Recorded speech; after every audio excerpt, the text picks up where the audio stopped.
अस्सलाम वालेकुम। ट्रेलर के आगाज में उस्मान बे कहते हैं कि चाहे मेरी जान चली जाए, अपने मकसद से पीछे नहीं हटूंगा। अगले सीन में उलुगान, इलबाए और बेगम खातून खैमे में मौजूद होते हैं। उलुगान कहता है कि वक्त आने पर इन्हें दुनिया में ही जहन्नम के अजाब का मजा चखाएंगे।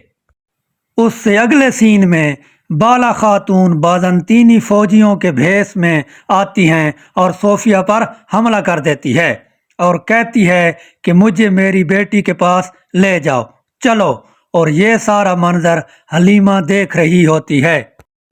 अगले सीन में सोफिया और बाला खातून हलीमा के पास मौजूद होती हैं।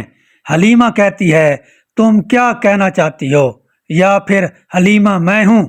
अगले सीन में बाला खातून हलीमा को याद करके रो रही होती है। अगले सीन में उस्मान बे और उसके सिपाही जंगल में किसी की तलाश में मौजूद होते हैं। अगले सीन में गोंजा खातून कहती हैं कि वालिदा और बाबा की सबसे पसंदीदा चीज़ तुम सबको हमेशा एक साथ देखना थी। जिसके जवाब में उरहान फातिमा खातून का हाथ पकड़कर कहते हैं कि हम हमेशा मुत्तहिद रहेंगे, हम अपने मकसद की खातिर लड़ते रहेंगे। उससे अगले सीन में उरहान सोफिया पर हमला करता है और सोफिया को गिरा देता है। अगले सीन में उस्मान बे खुफिया किले पर हमला करते हैं और बाज़ंतीनियों को मार रहे होते हैं।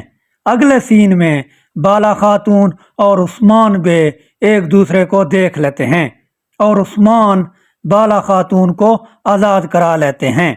अगले सीन में उलुगान आ जाता है और कहता है कि मैं तुम्हारा दिल अपने दांतों से चीर डालूंगा। उसी वक्त उस्मान बे उलुगान और उसके सिपाहियों को कैद कर लेता है।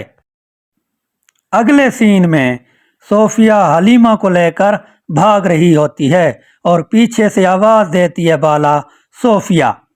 उसी सीन में बाला उस्मान बे से कहती है कि उस्मान हमारी बेटी मिल गई। फिर सोफिया बाला खातून और उस्मान से कहती है कि आखिरी चेहरा जो तुम देखोगे वो हलीमा का होगा।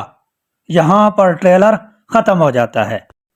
दोस्तों, मेरे ख्याल के मुताबिक सोफिया जिस लड़की को भगा कर ले जा रही होती है वो हलीमा नहीं होगी, कोई और होगी। आपका इस बारे में क्या ख्याल है? कमेंट्स करके बताएं। वीडियो अच्छी लगी है तो वीडियो को लाइक कर दें और चैनल को सब्सक्राइब कर दें।